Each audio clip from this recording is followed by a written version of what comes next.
ಬರ ಪರಿಹಾರ ವಿಚಾರದಲ್ಲಿ ಕೇಂದ್ರ ಸುಳ್ಳು ಹೇಳ್ತಾ ಇದೆ. ಕೇಂದ್ರದ ವಿರುದ್ಧ ದಿನೇಶ್ ಗುಂಡೂರಾವ್ ವಾಗ್ದಾಳಿ ನಡೆಸಿದ್ದಾರೆ. ನಾವು ತಡವಾಗಿ ಅರ್ಜಿ ಸಲ್ಲಿಸಿದ್ದೇವೆ ಅನ್ನೋ ವಾದ ಮಂಡಿಸಲಿ.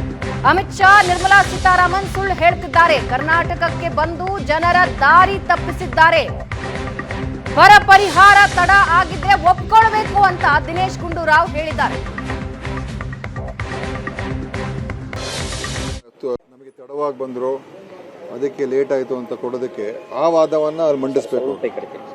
ಆ ವಾದವನ್ನು ಅಫಿಡೇವಿಟ್ ಮುಖಾಂತರ ಅಮಿತ್ ಶಾ ಅವ್ರ ಹೇಳಿಕೆಯನ್ನು ಮಂಡಿಸಬೇಕು.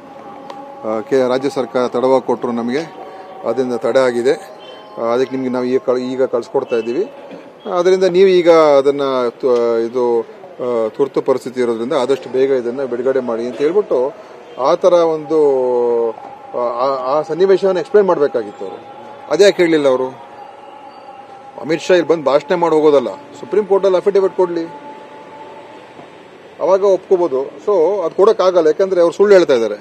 ಸುಪ್ರೀಂ ಕೋರ್ಟ್ ಮುಂದೆ ಸುಳ್ಳು ಹೇಳೋಕ್ಕಾಗಲ್ಲ.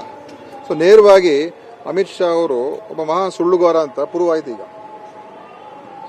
ಅವರು ನಿರ್ಮಲಾ ಸೀತಾರಾಮನ್ ಇಬ್ಬರು ಕೂಡ ಬಂದು ಜನರಿಗೆ ದಾರಿ ತಪ್ಪಿಸಿ ಹೋಗಿದ್ದಾರೆ. ನೋಡಿ, ತಡ ಆಗಿದ್ರೆ ಒಪ್ಕೊಂಬಿಟ್ಟು ನಾವು ಅದನ್ನು ಬಿಡುಗಡೆ ಮಾಡೋದಕ್ಕೆಲ್ಲ ಕ್ರಮ ತಗೊಳ್ತೀವಿ ಅಂತ ಹೇಳ್ಬಿಡ್ಬೇಕು. ನೈಜತೆ ಒಪ್ಕೊಂಡ್ಬಿಟ್ರೆ ಒಳ್ಳೇದು, ಇಲ್ಲದೆ ಹೋದ್ರೆ ಇನ್ನೂ ಅವರ ಒಂದು ಮಾನ ಹರಾಜಾಗುತ್ತೆ.